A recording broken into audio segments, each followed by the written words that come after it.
Hello student, this is Knowledge Access and I am Gaurav back for you to complete our topic matter in our surroundings। तो आज का हमारा first topic है states of matter. तो दोस्तों states of matter का मतलब होता क्या है? स्टेट्स ऑफ मैटर का मतलब होता है कि मैटर के वो फॉर्म जिस फॉर्म में वो मैटर हमें यूनिवर्स में अवेलेबल है, हमें यूनिवर्स में मिलता है। तो मैटर के नेचुरली तीन स्टेट होते हैं। पहला स्टेट है सॉलिड, दूसरा लिक्विड और तीसरा है गैसियस स्टेट। दो और स्टेट हैं प्लाज्मा और बोस आइंस्टाइन कंडेंसेट, पर वो हमारे आउट ऑफ सिलेबस हैं, वो हमारे यूज में नहीं आने वाले हैं, इसलिए हम सिर्फ solid, liquid and gaseous state की बात करेंगे। तो स्टार्ट करते हैं सॉलिड लिक्विड के साथ और स्टार्ट करते हैं एक एक्टिविटी परफॉर्म करते हुए। तो एक्टिविटी है 1.9। इसमें हमें करना क्या है कि हमें कुछ सॉलिड चीज़ें लेनी है, जैसे कि हमने एक पेन ले लिया, एक बुक ले ली, एक नीडल ले लिया, एक स्टिक ले लिया, उसे एक पेपर पे रखना है और उसके चारों तरफ उसकी आउटलाइन ड्रॉ करनी है। तो जब हम उसकी आउटलाइन ड्रॉ करेंगे तो हम देखेंगे कि आउटलाइन जो है सेम टू सेम उसकी शेप जैसी ड्रॉ हो चुकी है। तो इससे हमें पता चलता है कि वो सॉलिड है। जो सॉलिड स्टेट ऑफ मैटर है उसकी कुछ प्रॉपर्टी होती है, जैसे कि उनकी एक डिफिनेट वॉल्यूम होती है। डिफिनेट वॉल्यूम का मतलब होता है कि सॉरी उनकी एक डिफिनेट शेप होती है। डिफिनेट शेप का मतलब है कि एक निश्चित आकार होता है। जैसे हम एग्जांपल लेते हैं एक चेयर का, तो चेयर का जो आकार है वो हमेशा एक ही तरह का रहता है, वो बदलता नहीं है। डिस्टिंक्ट बाउंड्रीज होती है, फिक्स्ड वॉल्यूम्स होता है। तो अगर हम बात करें शुगर की, शुगर का जो एक दाना होता है उसमें जितना वॉल्यूम होगा वो वॉल्यूम हमेशा सेम ही रहेगा। फिर चाहे हम उस शुगर के साथ कुछ भी करें, चाहे उसे हम वाटर में डिजोल्व कर दें और उस वाटर में शुगर की मात्रा हमें उतनी ही मिलेगी। नेग्लिजिबल कंप्रेसिबिलिटी होती है, मतलब बिल्कुल भी मतलब सॉलिड स्टेट की जो होती है, मैटर की जो सॉलिड स्टेट होती है उसमें कंप्रेसिबिलिटी बिल्कुल भी नहीं होती। अब फ्रेंड्स, कंप्रेसिबिलिटी क्या होती है? चलिए ये जान लेते हैं। कंप्रेसिबिलिटी का मतलब होता है कि वो प्रोसेस जिसके द्वारा हम किसी भी ऑब्जेक्ट के ऊपर एक फोर्स डाल के उसके शेप को बदल दें, इसे हम कंप्रेसिबिलिटी कहते हैं। तो सॉलिड स्टेट्स में जो है कंप्रेसिबिलिटी बिल्कुल भी नहीं होती। जैसे कि हम एग्जांपल एक बार फिर से चेयर का ही लेते हैं, तो चेयर के ऊपर हम फोर्स डाल के उसका शेप नहीं बदल सकते हैं। Solids have a tendency to maintain their shape when subjected to outside force। जैसा कि मैंने अभी आपको बताया कि चेयर के ऊपर हम एक फोर्स डाल के जो है उसकी शेप में चेंज नहीं ला सकते हैं। Solids may break under force but it is difficult to change their shape, so they are rigid। अब रिजिड का मतलब क्या होता है? रिजिड का मतलब होता है कठोरता। तो सॉलिड्स जो होते हैं, सॉलिड स्टेट ऑफ जो मैटर है वो कठोर होते हैं, सॉलिड जो होते हैं वो कठोर होते हैं। पर अब हमारे पास कुछ एक्सेप्शंस हैं। जैसे कि हमने कहा कि जो सॉलिड होता है, सॉलिड स्टेट ऑफ मैटर है, वो बिल्कुल कंप्रेसिबल नहीं है, नेग्लिजिबिलिटी है, नेग्लिजिबल है, वो नेग्लिजिबल कंप्रेसिबल है। पर जब हम एग्जांपल लेते हैं एक रबड़ बैंड का, तो रबड़ बैंड जो है वो उसको हम जब स्ट्रेच करते हैं तो भाई रबड़ बैंड तो मुड़ जाता है, उसकी शेप भी बदल जाती है। तो ऐसा क्यों होता है? देखते हैं। जब हम रबड़ बैंड को स्ट्रेच करते हैं तो एक्सेसिव फोर्स अप्लाई होने से, ज़्यादा फोर्स अप्लाई होने से जो है उसकी स्टेट बदल जाती है, और अगर हम उसे ज़्यादा खींचते हैं तो वो टूट भी सकता है। ये एक एक्सेप्शन है सॉलिड स्टेट में कि रबर बैंड जो है उसमें कंप्रेसिबिलिटी है। दूसरा है शुगर और सॉल्ट। जब हम शुगर या फिर सॉल्ट को किसी कंटेनर में डालते हैं तो वो उसकी शेप में आ जाते हैं, जबकि हमने कहा था कि शुगर और सॉल्ट या फिर कोई भी सॉलिड स्टेट ऑफ मैटर की जो है एक डिफिनेट शेप होती है। तो क्या शुगर और सॉल्ट मैटर नहीं है? लेकिन अगर हम बात करें शुगर और सॉल्ट की, तो जब उसे हम कंटेनर में डालते हैं तो वो कंटेनर का शेप ज़रूर ले लेते हैं, पर जब हम सिर्फ एक टुकड़े को उठाते हैं शुगर के या फिर सॉल्ट के एक पार्टिकल को उठाते हैं तो हम देखते हैं कि उनका शेप जैसे कि तैसे ही है। शुगर का शेप हमेशा वैसे ही रहता है, फिर चाहे वो वेसल की शेप क्यों ना ले ले बहुत सारा शुगर डालने पे, तो वो भी मैटर है। और एक लास्ट एक्सेप्शन है कि जब हम स्पॉन्ज को प्रेस करते हैं तो वो प्रेस हुआ आता है, जबकि हमने कहा कि कंप्रेसिबिलिटी बिल्कुल भी नहीं है, हम शेप नहीं बदल सकते हैं। लेकिन स्पॉन्ज जो होते हैं उसके बीच में बहुत छोटे छोटे माइन्यूट होल्स होते हैं। माइन्यूट होल्स मतलब बहुत छोटे पोर्स होते हैं, छोटे होल्स होते हैं, और उनमें एयर फील्ड होता है, जिसकी वजह से जब हम उसको प्रेस करते हैं तो वो प्रेस हो जाता है। यही कारण है कि स्पॉन्ज को हम दबा सकते हैं। तो ये तो कुछ एक्सेप्शन सॉलिड स्टेट के। अब जो नेक्स्ट स्टेट है हमारा वो है लिक्विड स्टेट। तो लिक्विड स्टेट के लिए भी हमारे पास एक एक्टिविटी है 1.10। इसमें हमें करना यही है कि बस हमें कुछ लिक्विड चीज़ें लेनी है, जैसे कि water, cooking oil, milk, juice, cold drink. इसे हमें एक डिफरेंट डिफरेंट शेप के कंटेनर लेने हैं, जिन कंटेनर्स में हमको 50 ml मार्क कर देना है। 50 ml मार्क करके फिर हमें क्या करना है कि हम डिफरेंट डिफरेंट चीज़ों को जो हमने इकट्ठा किया, जैसे कि water, cooking oil, milk, juice, cold drink, इन सबको हमको डिफरेंट डिफरेंट कंटेनर में डालना है और देखना है कि क्या उनकी कोई वॉल्यूम में चेंज आया है कि नहीं आया, ये हमें देखना है। तो हमने जब ऐसा किया तो हमने ये ऑब्जर्व किया कि लिक्विड जो होता है उनके पास कोई फिक्स शेप नहीं होता, पर एक फिक्स्ड वॉल्यूम होती है। फिक्स्ड वॉल्यूम से मतलब यहाँ पे ये है कि जब हमने सपोज कि हमने एक बॉटल वाटर लिया, एक बोतल वाटर को हमने बाल्टी में डाल दिया, तो जब हमने बाल्टी में उसको डाला तो जो वाटर है उसने बाल्टी की बॉटम की शेप ले ली, लेकिन जो वॉल्यूम है वो हमेशा 1 लीटर ही रहेगा। तो जो लिक्विड्स होते हैं उनका कोई फिक्स्ड शेप नहीं होता, पर एक फिक्स्ड वॉल्यूम होती है। तो लिक्विड्स को जिस कंटेनर में हम डालते हैं वो उसी का शेप ले लेते हैं। लिक्विड्स जो होते हैं वो अपना चेंज बदल सकते हैं, फ्लो कर सकते हैं, इसलिए हम उन्हें फ्लूइड कहते हैं। फ्लूइड वो होते हैं जो कि फ्लो कर सके। ओके, फ्लो मतलब क्या है, बहना। तो फ्लूइड फ्लूइड मतलब आता है तरल पदार्थ। तो तरल पदार्थ वो होते हैं जो बह सकते हैं। तो जो लिक्विड्स होते हैं वो रिजिड नहीं होते हैं, यानी कि कठोर नहीं होते हैं, पर फ्लूइड होते हैं, उनमें फ्लूइडिटी की प्रॉपर्टी होती है। तो लिक्विड्स की जो कुछ प्रॉपर्टी है वो ये है कि एक तो वो उनमें फ्लूइडिटी होती है, वो रिजिड नहीं होती। फ्लूइडिटी मतलब तरलता होती है, वो फ्लो कर सकते हैं, कठोरता नहीं होती है उनमें। दूसरा, उनमें लो कंप्रेसिबिलिटी होती है। जहाँ पे हमने बात की थी सॉलिड में, वो बिल्कुल कंप्रेसिबल नहीं है, लेकिन लिक्विड्स थोड़े कंप्रेसिबल हैं, बहुत कम कंप्रेसिबल हैं। तीसरा, लिक्विड्स में क्या होता है कि उनकी कोई भी डिफिनेट शेप या बाउंड्री नहीं होती, निश्चित आकार नहीं होता उनका। हम लिक्विड को जिस कंटेनर में डालेंगे वो उसी का शेप ले लेंगे। तीसरा, सॉरी लास्ट है यहाँ पे कि जो लिक्विड्स होते हैं उनका कोई डिफिनेट शेप नहीं होता, पर डिफिनेट वॉल्यूम होती है।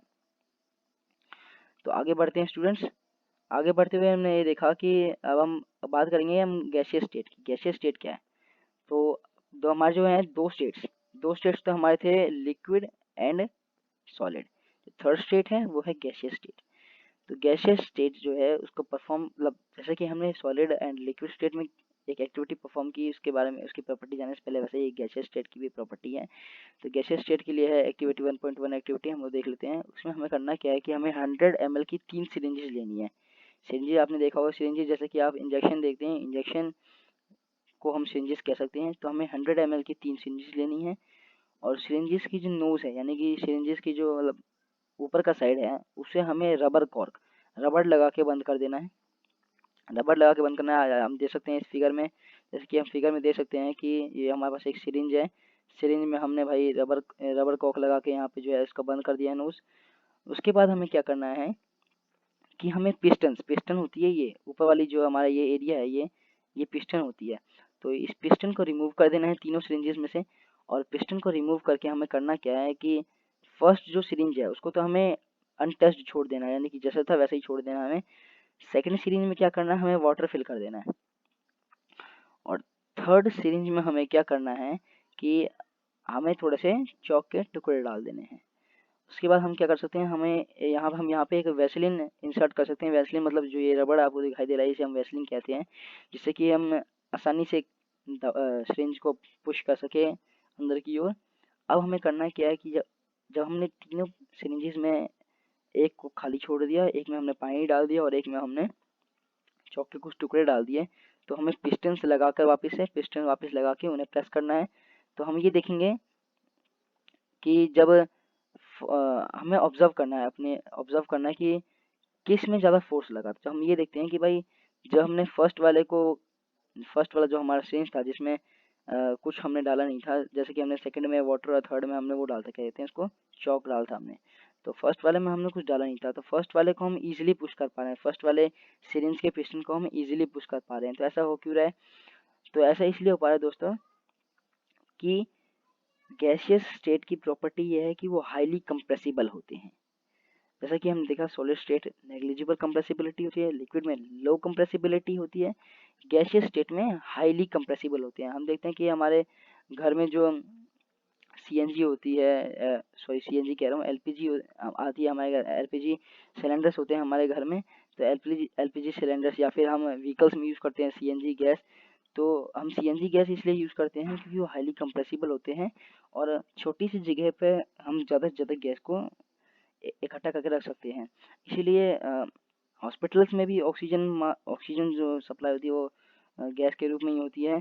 तो छोटे छोटे कंटेनर्स में हम आसानी से सप्लाई कर सकते हैं। ठीक है, तो आगे बढ़ते हैं दोस्तों। तो हमने ये देखा कि भाई जो गैसियस स्टेट है उसमें हाई डिकम्प्रेसिबिलिटी होती है। अब हम ये भी देखते हैं कि जब हमारे घर के किचन में खाना बन रहा होता है तो हम दूर बैठे होते हैं, और दूर बैठे होने के बावजूद खाने की स्मेल जो है वो हमारे नाक तक आसानी से पहुंच जाती है। तो ऐसा होता क्यों है? ऐसा इसलिए होता है कि जो भाई गैसियस स्टेट के पार्टिकल्स होते हैं, यानी गैसियस स्टेट जो होता है मैटर का, उसके जो पार्टिकल्स होते हैं वो बहुत ही ज़्यादा फ्रीली मूव करते हैं। उनके बीच में बहुत ही ज़्यादा स्पेस होता है और कोई डिफिनेट शेप नहीं होती है गैसियस स्टेट की, जिसके कारण जो पार्टिकल्स हैं वो किधर भी मूव कर सकते हैं। तो जब हम दूर बैठे होते हैं फिर भी हमें खाने की जो सुगंध, जो खुशबू होती है खाने की किचन से, वो दूर बैठे होने के बावजूद भी हम आसानी से सूंघ पाते हैं। तो यही रीज़न है इसके पीछे का कि भाई जो पार्टिकल्स होते हैं गैसियस स्टेट के, उसमें वो कोई फिक्स्ड शेप, डेफिनेट शेप नहीं होती गैसियस स्टेट की। तो पार्टिकल्स कहीं भी फ्रीली मूव करते हैं। और जब फूड हॉट होता है तो पार्टिकल्स जो है वो और ज़्यादा दूर तक मूव कर सकते हैं, क्योंकि जब हम जानते हैं कि जैसे टेम्परेचर में इंक्रीज होता है तो काइनेटिक एनर्जी भी इंक्रीज हो जाती है। तो due to high speed of particles and large space between them, gases show the property of diffusing very fast into the gases. तो हम देखते हैं कि जो पार्टिकल्स है उनके बीच में बहुत ही ज़्यादा स्पेस है, क्योंकि वो कहीं भी फ्रीली मूव करें बहुत दूर दूर तक, तो उनमें डिफ्यूजन की प्रॉपर्टी बहुत ही ज़्यादा होती है। डिफ्यूजन जैसा कि मैंने आपको बताया था फर्स्ट पार्ट में कि डिफ्यूजन क्या होता है, एक मैटर के पार्टिकल्स की दूसरे मैटर के पार्टिकल्स में इंटरमिक्सिंग की प्रॉपर्टी को हम डिफ्यूजन कहते हैं। तो लिक्विड स्टेट में डिफ्यूजन था वो ज़्यादा था, पर गैसियस स्टेट में सबसे ज़्यादा डिफ्यूजन होता है। जैसा कि हम देख पा रहे हैं कि ये हमारे पास एक फिगर है, फिगर 1.5। इसमें हम देख पा रहे हैं कि हमारे पास तीनों स्टेट्स के यहाँ पे इन्होंने इमेजेस दिए हुए हैं, फिगर दिए हुए हैं। तो हम इसमें देख पा रहे हैं कि जो सॉलिड स्टेट है उसमें बहुत ही ज़्यादा, सॉलिड स्टेट में हम देख पा रहे हैं कि सॉलिड स्टेट में बहुत ही ज़्यादा टाइटली कंप्रेस्ड, टाइटली पैक्ड हैं पार्टिकल्स। लिक्विड स्टेट में थोड़े से स्पेसेस इनके बीच में, ज़्यादा टाइटली पैक्ड नहीं, और गैसेज में एकदम फ्री है। तो यही है, इसी तरह हम डिफरेंस देख सकते हैं कि जो गैसेज स्टेट है उसमें पार्टिकल्स बहुत ही ज़्यादा फ्रीली मूव करते हैं। तो आगे बढ़ते हैं। आगे जब हम बढ़ेंगे तो हमारे पास टॉपिक है। तो हमने अभी यहाँ पे तीनों स्टेट्स ऑफ मैटर के बारे में बात की। अब आगे हमारे पास टॉपिक है कि can matter change it's state, क्या मैटर अपना स्टेट चेंज कर सकते हैं। जैसे हमने देखा कि तीन स्टेट हैं, सॉलिड, लिक्विड एंड गैस। तो क्या सॉलिड से गैस या लिक्विड में, या फिर गैस से सॉलिड लिक्विड में क्या चेंज हो सकता है मैटर। तो इस बात को जानने के लिए हमारे पास एक एक्टिविटी है, एक्टिविटी 1.12। तो जो हमारा क्वेश्चन था कि क्या मैटर जो है वो अपनी स्टेट को चेंज कर सकते हैं, तो इसका आंसर है कि हाँ वो चेंज कर सकते हैं। फॉर एग्जांपल हम जब देखते हैं आइस की बात करते हैं हम, तो आइस जो है वो एक सॉलिड है, लेकिन जब उसको हमें हीट प्रोवाइड करेंगे तो वो लिक्विड में बदल जाएगा, उसमें और हीट प्रोवाइड करेंगे तो वो वाटर वेपर में बदल जाएगा। तो हम देखते हैं कि जो स्टेट ऑफ मैटर है वो एक दूसरे में चेंज हो सकती है। तो स्टेट ऑफ मैटर चेंज होने की दो तरीके होते हैं, एक तो टेम्परेचर में चेंज करके, दूसरा प्रेशर में चेंज करके। तो फर्स्ट है हमारा टेम्परेचर में चेंज करके। इसको परफॉर्म करने के लिए हमारे पास एक एक्टिविटी है, एक्टिविटी 1.2। एक्टिविटी देखते हैं, इसमें हमें करना क्या है कि हमें 150 ग्राम यानी कि 150 ग्राम हमें आइस लेना है, एक बीकर लेना है, एक थर्मामीटर लेना है, और हमें करना क्या है कि बर्नर जलाते हुए एक स्टैंड पे हमें बीकर रखना है। बीकर के अंदर हमें 150 ग्राम आइस रखना है, और ये आयरन स्टैंड की मदद से हमें एक थर्मामीटर जो है वो बीकर के अंदर मतलब लगा देना है, जिससे कि जो बीकर का बल्ब है, बीकर का जो ये मुंह वाला एरिया है, वो बर्फ को टच कर सके। और हमें क्या करना है, थर्मामीटर से बर्नर ऑन करना है, और थर्मामीटर से हमें उसका टेम्परेचर, जब वो सॉलिड से उसको लिक्विड बनाना है, बर्नर उसको हीट प्रोवाइड करानी है जो आइस है, जिससे कि वो सॉलिड से लिक्विड में बदल जाए, वाटर में बदल जाए। और हमें थर्मामीटर से जो है उसका कहते हैं टेम्परेचर नापना है। दूसरा हमें करना है ये है कि अब जो लिक्विड हमारे पास बन के तैयार हुआ है, जो आइस को पिघलाने से जो लिक्विड तैयार हुआ है, उस लिक्विड को पिघलाकर, सॉरी, हीट प्रोवाइड करके अब हमें गैसियस स्टेट में यानी कि वेपर बनाना है। तो जब हम ऐसा करेंगे, जब हम ऐसा करते हैं, on increasing the temperature of solids the kinetic energy of particle increases। तो जब हम इंक्रीज टेम्परेचर इंक्रीज करते हैं तो सॉलिड स्टेट जो है हमारी जो आइस है उसमें कनेटिक एनर्जी जो है पार्टिकल्स की वो बढ़ जाती है। तो जब पार्टिकल्स की कनेटिक एनर्जी बढ़ जाती है तो जो पार्टिकल्स है वो बहुत ही ज़्यादा फास्टली मूव करने लगते हैं। जब फास्टली मूव करने से जो है वो एक दूसरे को वाइब्रेट करते हैं ग्रेटर स्पीड के कारण, ग्रेटर स्पीड से ज़्यादा मतलब वाइब्रेट करते हैं। हीट प्रोवाइड की हमने सॉलिड स्टेट में यानी कि जो हमारे पास आइस है उसमें हमने हीट प्रोवाइड की। हीट प्रोवाइड होने से उनकी काइनेटिक एनर्जी बढ़ गई। काइनेटिक एनर्जी बढ़ने से जो है पार्टिकल्स वाइब्रेट करने लगे और एक फोर्स एस टाइम पे आता है कि होता यूँ है कि जो पार्टिकल्स हैं सॉलिड स्टेट के वो ब्रेक कर देते हैं अपने बीच के फोर्स को। इससे जो है क्या होता है सॉलिड स्टेट से लिक्विड स्टेट में वो कन्वर्ट हो जाते हैं। आगे बढ़ते हैं स्टूडेंट्स। तो हम देखेंगे melting point of ice. Melting point of ice जो है वो है 273.1 केल्विन। मेल्टिंग किसको कहते हैं हम, जब हमने सॉलिड से लिक्विड में चेंज किया, सॉलिड से लिक्विड यानी कि जब आइस पिघल कर लिक्विड बना, वाटर बना, तो इस प्रोसेस को हम मेल्टिंग कहते हैं। एक बार डेफिनेशन देख लेते हैं प्रॉपर इसकी। The process of melting that is change of solid state into liquid state is also known as a fusion. तो जो मेल्टिंग होती है सॉलिड से लिक्विड में जो चेंज होती है प्रॉपर्टी, उसको हम फ्यूजन कहते हैं। यानी कि जब आइस मेल्ट होकर वाटर बना तो इस प्रोसेस को हम कहेंगे फ्यूजन। तो दोस्तों हम देखते हैं कि जब सॉलिड जो है वाटर में, सॉलिड आइस जो है वो लिक्विड वाटर में जब चेंज होता है तो जो टेम्परेचर है वो चेंज नहीं होता। इसका कारण क्या है देखते हैं। तो जब हमने हीट ऐड की, हमने सॉलिड आइस में हीट ऐड की, तो जो हीट है वो हीट है, हीट जो है उसे बीकर में एब्जॉर्ब हो गया। हीट ने क्या किया, जो हीट है वो पार्टिकल्स के फोर्स ऑफ अट्रैक्शन को तोड़ने में लग गया, जिसके कारण जो है वो सॉलिड स्टेट से लिक्विड स्टेट में बदल पाया। आइस सॉलिड स्टेट से लिक्विड स्टेट में बदल पाया।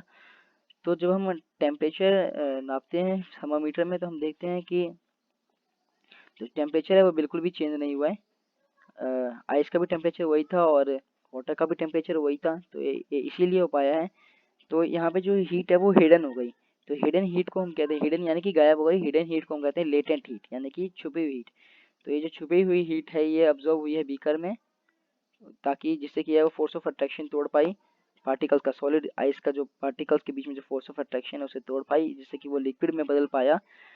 और ये जो है इसे हम कहते हैं लेटेंट हीट ऑफ फ्यूजन, क्योंकि फ्यूजन वो प्रोसेस है जिससे कि सॉलिड लिक्विड में बदलता है, और लेटेंट हीट का मतलब होता है हिडन हीट, छुपी हुई हीट। तो ये जो प्रोसेस हुआ कि टेम्परेचर ऑफ सॉलिड आइस भी सेम रहा, टेम्परेचर ऑफ लिक्विड वाटर भी सेम रहा, हीट प्रोवाइड करने के बाद भी, इसको हम कहते हैं latent heat of fusion. Latent heat of fusion का अगर हम प्रॉपर डेफिनेशन देखें तो लेटेंट हीट ऑफ फ्यूजन वो हीट एनर्जी होती है जिससे कि हम 1 kg सॉलिड को जो है एटमॉस्फेरिक प्रेशर पे, एटमॉस्फेरिक प्रेशर यानी कि एटमॉस्फेयर में एयर का जो प्रेशर है उसे हम एटमॉस्फेरिक प्रेशर कहते हैं। तो 1 kg सॉलिड को जब हम मेल्ट करके लिक्विड में बदल देते हैं तो इसे हम लेटेंट हीट ऑफ फ्यूजन कहते हैं। तो वाटर का जो टेम्परेचर होता है 0 डिग्री सेल्सियस, तो 0 डिग्री सेल्सियस पे जो वाटर जो होता है 0 डिग्री सेल्सियस पे, उसमें ज़्यादा एनर्जी होती है आइस के मुकाबले, क्योंकि वाटर जो है आइस से वाटर में कन्वर्ट होने के लिए जो हीट एनर्जी यूज़ हुई है वो वाटर में है। तो वाटर में जो एनर्जी है, काइनेटिक एनर्जी है वाटर के पार्टिकल्स में 0 डिग्री सेल्सियस पे, वो आइस के पार्टिकल से ज़्यादा है। अब इसी प्रोसेस को हमने जब आगे बढ़ाया तो हमने ये देखा कि जो लिक्विड है वो बॉईल हो गया और वेपर में बदल गया। तो जब वो वेपर में बदला तो वेपर में बदलने के लिए वो बॉईल हुआ, पहले वाटर जब बॉईल हुआ तभी वो वेपर में बदल पाया। तो जिस पॉइंट पे, जिस टेम्परेचर पे वाटर बॉईल हुआ और वेपर में बदल गया तो उस टेम्परेचर को हम कहते हैं बॉइलिंग पॉइंट। बॉइलिंग जो है स्टूडेंट्स वो है एक बल्क फिनोमिना। बल्क फिनोमिना का मतलब ये है कि जब हमने हीट प्रोवाइड की वाटर में तो जो हीट है वो वाटर के हर एक पार्टिकल्स तक हीट एनर्जी पहुंची और जिससे कि वो वेपर स्टेट में बदला, वाटर जो है वेपर स्टेट में बदला। तो हम देख सकते हैं कि जो प्रोसेस होता है लिक्विड से वेपर बनने का, इसको हम कहते हैं वेपराइजेशन। तो यहाँ पे भी लेटेंट हीट है, यहाँ पे भी जब हमने हीट प्रोवाइड की लिक्विड को तो वो हीट जो है कन्वर्ट हुई, हीट की वजह से जो है पार्टिकल्स के फोर्स ऑफ अट्रैक्शन ब्रेक हुआ और उसी की वजह से जो है वो गैसियस स्टेट में बदल पाया। तो यहाँ पे भी लेटेंट हीट है और यहाँ हमने लिक्विड को गैसियस में बनाया, चेंज किया, इसे हमने वेपराइजेशन किया है, तो इसे हम कहते हैं लेटेंट हीट ऑफ वेपराइजेशन। तो इस प्रोसेस को हम कहते हैं लेटेंट हीट ऑफ वेपराइजेशन।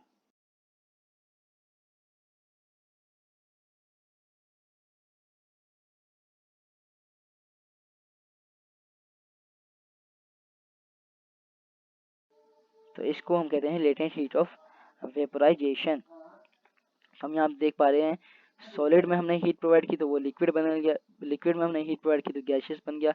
इसी तरह जब हम गैसियस को गैसियस स्टेट में कूलिंग करते हैं तो वो लिक्विड स्टेट में बदल जाता है, लिक्विड स्टेट को कूल करते हैं तो वो सॉलिड स्टेट में बदल जाता है। आगे बढ़ते हैं स्टूडेंट्स।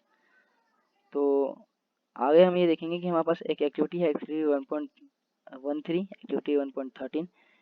इसमें हम ये देखेंगे कि सब्लिमेशन क्या होता है। सब्लिमेशन का मतलब होता है students change of solid matter directly to कहते हैं गैसियस स्टेट।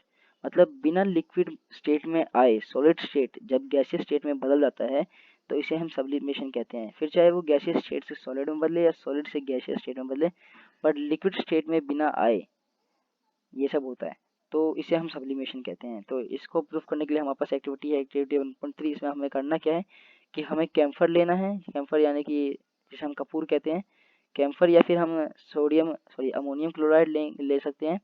उसके बाद हमें करना क्या है कि चाइना डिश में हमें थोड़ा सा अमोनियम क्लोराइड रखना है, उसके ऊपर एक इन्वर्टेड फनल यानी कि एक फनल रखना है जिसे हमें उल्टा करके रखना है, और फनल का जो माउथ है उसे हमें कॉटन प्लग से बंद कर देना है, कॉटन प्लग यानी कि रुई के एक टुकड़े से बंद कर देना है। उसके बाद जो चाइना डिश है उसे हमें बर्नर पर रखना है, बर्नर हमें कहते हैं, बर्नर से हमें हीट प्रोवाइड करनी है, गैस जलाकर हीट प्रोवाइड करनी है।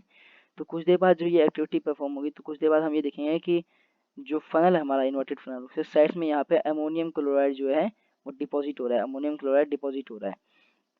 तो इसमें हमने देखा कि डायरेक्ट जो सॉलिड स्टेट है उससे गैसियस स्टेट में जो है हमारा अमोनियम क्लोराइड है वो बदल गया।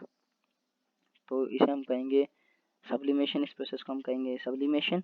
यहाँ पे हमारे पास प्रॉपर डेफिनेशन है, change of state directly from solid to gas without changing into liquid state for vice versa is called sublimation. तो स्टूडेंट्स हमने पहले पढ़ा था कि टेम्परेचर में चेंज होने से कैसे लिक्विड जो है वो सॉलिड में, सॉलिड गैस में, और कोई भी स्टेट ऑफ मैटर किसी अदर स्टेट ऑफ मैटर में बदल जाती है। अब दूसरा हमारे पास कि क्या प्रेशर में चेंज होने से जो है क्या इफेक्ट पड़ता है स्टेट्स ऑफ मैटर पे। तो प्रेशर में जो हम चेंज करते हैं तो स्टेट्स ऑफ मैटर पे ऑब्वियसली फर्क पड़ता है, स्टेट्स ऑफ मैटर चेंज होती है प्रेशर इफेक्ट पड़ने से भी। तो हम ये देखेंगे कि जब हमारे घर में सिलेंडर जो आते हैं, सिलेंडर जो होता है उसमें जो गैस फिल होती है वो काफ़ी दिनों तक चलती है। तो ऐसा होता क्यों है? क्योंकि हमने ये देखा कि जो गैस है वो बहुत ही ज़्यादा हाईली कंप्रेसिबल होता है। तो हमने एक सिलेंडर में बहुत ज़्यादा हम गैस इकट्ठा कर सकते हैं, पर सिलेंडर में जो गैस होता है उसे हम कहते हैं एलपीजी यानी कि लिक्विफाइड पेट्रोलियम गैस, यानी कि वो लिक्विड फॉर्म में भी होता है। तो ऐसा होता कैसे है? तो हम यहाँ पे हमारे पास एक्टिविटी है, फिगर 1.8 है हमारे पास, इसको हम देख लेते हैं एक बार। इसमें हम ये देखा कि हमारे पास एक ये सिलेंड्रिकल ट्यूब है, सिलेंड्रिकल ट्यूब में कुछ जो भी एयर फिल है उसको हम एक पिस्टन के मदद से प्रेस कर रहे हैं। तो हम ये देख रहे हैं कि यहाँ पे बहुत ज़्यादा फ्रीली पार्टिकल मूव हो रहे हैं, फिर यहाँ पे थोड़े कंप्रेस हुए और थर्ड में जो है बहुत ज़्यादा पास आ गए। तो इससे हमने ये देखा कि हमने जब प्रेशर एक्सर्ट किया एयर पे तो उसके पार्टिकल्स पास आ रहे हैं, पास आने से क्या है उनका स्टेट बदल सकता है, क्योंकि हम जानते हैं कि सॉलिड में बहुत ही ज़्यादा पास होते हैं पार्टिकल्स, लिक्विड में थोड़ा दूर दूर होते हैं और एयर में बहुत ही ज़्यादा दूर होते हैं। तो जब हम फोर्स एक्सर्ट करते हैं एयर पे तो उनके पार्टिकल पास आने से भी जो है स्टेट ऑफ मैटर बदल सकती है। एक एग्जांपल लेते हैं, हमारे पास CO2 का। CO2 जो होता है, जब हम सॉलिड कार्बन डाइऑक्साइड की बात करते हैं तो सॉलिड कार्बन डाइऑक्साइड जो है वो हाई प्रेशर के अंदर स्टोर किया जाता है। जब सॉलिड कार्बन डाइऑक्साइड जो है वो एकदम, सॉलिड कार्बन डाइऑक्साइड को हम डायरेक्टली गैसेस स्टेट में बदल सकते हैं। गैसेस जो हमारे पास कार्बन डाइऑक्साइड होता है CO2, उसमें हम बदल सकते हैं। ऐसा कब होगा? जब हम सॉलिड कार्बन डाइऑक्साइड को जो हम गैसेस स्टेट में बदल सकते हैं, ऐसा होगा कब? जब हम प्रेशर को 1 एटमॉस्फेयर तक डिक्रीज कर दें। अब 1 एटमॉस्फेयर क्या है? सबसे पहले दोस्तों, एटमॉस्फेयर जो है गैस के प्रेशर को नापने की एक ऐसा यूनिट है। ऐसा unit of measuring the pressure of gas is known as atmosphere. तो 1 एटमॉस्फेयर क्या है? सी लेवल पे जो गैस का प्रेशर होता है उसे हम 1 एटमॉस्फेयर कहते हैं। तो जब हम गैस के प्रेशर को 1 एटमॉस्फेयर तक डिक्रीज कर देंगे तो जो सॉलिड कार्बन डाइऑक्साइड है वो गैसियस कार्बन डाइऑक्साइड में चेंज हो जाएगा। और यही कारण है कि जो सॉलिड कार्बन डाइऑक्साइड है उसको हम ड्राई आइस भी कहते हैं, क्योंकि वो बिना लिक्विड स्टेट में चेंज हुए डायरेक्ट गैसियस स्टेट में चेंज हो आता है। तो यहाँ फिगर 1.19 में हम फिगर 1.9 में हम देख सकते हैं कि लिक्विड स्टेट से गैसियस स्टेट में जो स्टेट ऑफ मैटर चेंज होता है उसे हम कहते हैं वेपराइजेशन, और गैस से जब लिक्विड में चेंज होता है तो उसे हम कहते हैं कंडेंसेशन। गैस से डायरेक्टली सॉलिड में चेंज होता है तो सब्लिमेशन, और सॉलिड से डायरेक्टली गैस में चेंज होता है तो भी सब्लिमेशन, जैसा कि हमने अभी अमोनियम क्लोराइड वाली एक्टिविटी परफॉर्म की थी। जब सॉलिड से लिक्विड में कोई भी स्टेट ऑफ मैटर चेंज होता है तो उसे हम कहते हैं फ्यूजन, और लिक्विड से सॉलिड में जब वो चेंज होता है तो उसे हम कहते हैं सॉलिडिफिकेशन। आगे बढ़ते हैं स्टूडेंट्स। तो नेक्स्ट टॉपिक है हमारा इवेपोरेशन। जैसा कि हमने पढ़ा बॉइलिंग के बारे में, बॉइलिंग एक बल्ब फिनोमेना है, ऐसा हमने पढ़ा। तो अब हम पढ़ते हैं इवेपोरेशन के बारे में। तो इवेपोरेशन होता क्या है? इवेपोरेशन होता ही है कि इवेपोरेशन क्या होता है इसके बारे में हम जानते हैं। इवेपोरेशन जो प्रोसेस है, कभी कभार हम देखते हैं कि जब हमने कपड़े सुखाए हैं तो बाहर काफ़ी हवा चलने की वजह से जो है कपड़े आसानी से सूख जाते हैं। तो हम ये देखते हैं कि फिल्म, जब हम देखते हैं कि लिक्विड जो है अपनी बॉइलिंग पॉइंट होता है लिक्विड का, हर लिक्विड स्टेट के मैटर का बॉइलिंग पॉइंट होता है। तो जब कोई भी लिक्विड अपने बॉइलिंग पॉइंट से नीचे किसी भी टेम्परेचर पर वेपर में बदल जाता है तो इस प्रोसेस को हम कहते हैं इवेपोरेशन। तो इवेपोरेशन को अफेक्ट करने के 4 फैक्टर हैं, और इन फैक्टर ये प्रूव करने के लिए कि ये फैक्टर इवेपोरेशन को अफेक्ट करते हैं, हमारे पास एक्टिविटी है, एक्टिविटी 1.14। इसमें हमें करना ये है कि हमें 5 ml वाटर लेना है एक टेस्ट ट्यूब में, और उसे एक फैन के नीचे या फिर एक विंडो के पास में रख देना है। फिर हमें एक 5 ml वाटर लेना है ओपन चैनल डिश में, उसे विंडो के नीचे या फिर विंडो के पास में या फिर फैन के नीचे रख देना है। फिर 5 ml वाटर लेना है ओपन चैनल डिश में, और उसे जो है हमें कबर्ड में या फिर अपने क्लास के किसी शेल्फ में रख देना है। और बस हमें जो है रूम टेम्परेचर रिकॉर्ड करना है, हमें टाइम रिकॉर्ड करना है कि कितना टाइम लगा उसे इवेपोरेशन के प्रोसेस में होने में। तो हम देखेंगे कि हमारे पास 4 फैक्टर निकल के आते हैं, 4 फैक्टर निकल के आते हैं जो इवेपोरेशन को अफेक्ट करते हैं। तो वो पहला फैक्टर तो ये है कि सरफेस एरिया। तो जब सरफेस एरिया में इंक्रीज होता है, जब सरफेस एरिया में इंक्रीज होता है तो इवेपोरेशन फास्टर होता है। ऐसा होता क्यों है? क्योंकि हमने देखा कि हमने अभी खुद कहा कि इवेपोरेशन एक सरफेस फिनोमिना है। सरफेस फिनोमिना का मतलब ये होता है कि पहले फर्स्ट ऊपर की सरफेस वेपर बनेगी, फिर उसके निचले वाली, फिर उसके नीचे वाली, ऐसे करते करते सभी लिक्विड स्टेट जो है वो वेपर में बदल जाएंगे। तो जब हमने कहा कि इवेपोरेशन जो है वो एक सरफेस फिनोमिना है, तो जब सरफेस में इंक्रीज होगा तो इवेपोरेशन बढ़ेगा।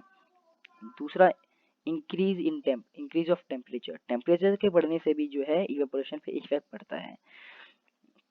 तो टेम्परेचर के बढ़ने से इफेक्ट क्यों पड़ता है वो भी देखते हैं। जब टेम्परेचर बढ़ता है तो काइनेटिक एनर्जी जो है लिक्विड स्टेट की वो भी बहुत ज़्यादा बढ़ जाती है, जिससे कि वो वेपर स्टेट में बदलने के लिए उसके पास इनफ एनर्जी होती है।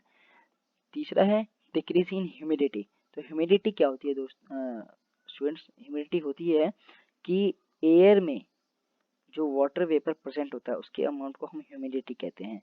तो हमारे जो आसपास का एयर है उसमें भी एक फिक्स्ड अमाउंट के वाटर वेपर प्रेजेंट हो सकते हैं। तो अगर हम इवेपोरेट करना चाहें, अगर ह्यूमिडिटी काफ़ी ज़्यादा ह्यूमिडिटी में इवेपोरेशन करना चाहें तो नहीं हो पाएगा, क्योंकि उस वहाँ के आसपास की एयर में पहले से ही वाटर वेपर मौजूद है। तो जब ह्यूमिडिटी डिक्रीज होगी, ह्यूमिडिटी घटेगी, तो इवेपोरेशन की स्पीड बढ़ेगी। लास्ट है fourth, increase in wind speed. Wind speed के इंक्रीज होने से भी जो है इवेपोरेशन अफेक्ट होता है, इवेपोरेशन फास्टर होता है। इसका एक एग्जांपल लेते हैं कि हम ये देखते हैं कि जिस दिन बहुत ज़्यादा हवा चल रही थी हमारे घर के बाहर, तो कपड़े बहुत जल्दी सूख जाते हैं। तो ऐसा होता क्यों है?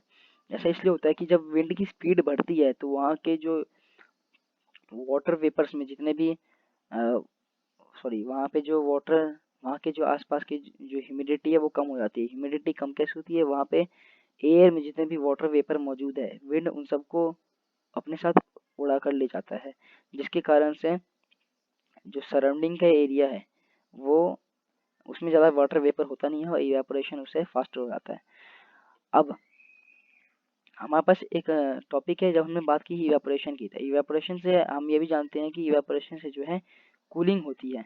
अब इवेपोरेशन से कूलिंग होती कैसे है वो देखते हैं। तो इवेपोरेशन से स्टूडेंट्स कूलिंग होती है कि जब लिक्विड स्टेट के जो पार्टिकल्स होते हैं, लिक्विड स्टेट के जो पार्टिकल होते हैं, जब बॉइलिंग पॉइंट, अपने बॉइलिंग पॉइंट से नीचे आसपास की एनर्जी, अपने सराउंडिंग्स की एनर्जी, हीट एनर्जी को या फिर कोई भी मतलब किसी भी प्रकार की एनर्जी को लेकर वेपर में बदल जाते हैं, यानी कि एब्जॉर्प्शन, जब एनर्जी को अब्जॉर्ब, अपने आसपास की सराउंडिंग की एनर्जी, हीट एनर्जी को अब्जॉर्ब करके वेपर में बदल जाते हैं, तो जो जहाँ जहाँ से सराउंडिंग से उन्होंने हीट एनर्जी अब्जॉर्ब की है, वो कहते हैं लिक्विड स्टेट के पार्टिकल्स ने वो एरिया कोल्ड हो जाता है। एक बार फिर से देख लेते हैं कि इवेपोरेशन कूलिंग कैसे करता है।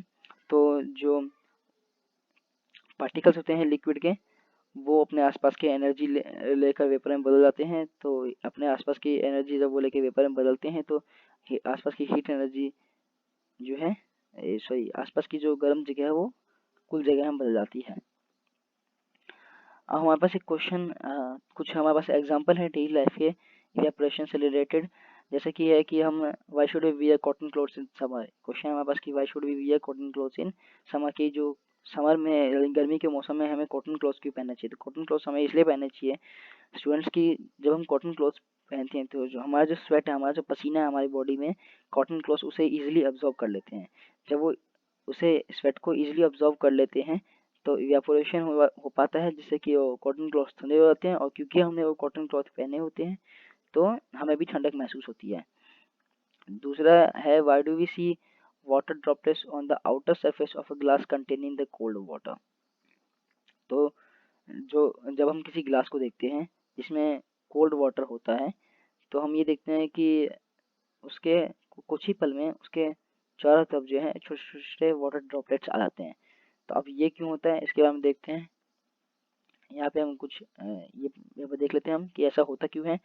तो let us take some ice cold water in a tumbler. Soon we will see water droplets on the outer surface of the tumbler. The water vapor present in air on coming in contact with the cold glass of water loses energy and gets converted to liquid state, which we see as water droplets. तो जो गिलास है, गिलास में cold water होता है और हम सब जानते हैं कि एयर हर तरफ है, तो यानी गिलास के बाहर भी एयर होगी।